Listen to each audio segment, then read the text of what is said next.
దేవుడు లోకమును ఎంతో ప్రేమించిన మాట ఇక్కడ మనం చూడగలం. నికోదేముతో యేసుక్రీస్తు ప్రభు మాట్లాడుతున్న సందర్భంలో యేసుక్రీస్తు ప్రభు వారు ఇక్కడ గొప్ప మాట మాట్లాడుతూ ఉన్నారు. ఏంటి? దేవుడు లోకమును ఎంతో ప్రేమించను కాగా తన అద్వితీయ కుమారునిగా పుట్టిన వాని యందు విశ్వాసముంచు ప్రతి వాడును నశింపక నిత్య జీవము పొందినట్లు ఆయనను అనుగ్రహించను. దేవుడు లోకాన్ని ఎంతో ప్రేమించాడు కాబట్టి తన ప్రియ కుమారుడైన యేసుక్రీస్తు ప్రభువారిని, దేవుని యొక్క అద్వితీయ కుమారుడిని ఈ లోకానికి పంపించాడట.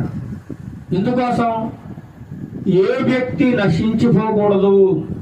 నీలాంటి వారు ఎవరు నశించిపోకూడదనే నేను ఈ లోకానికి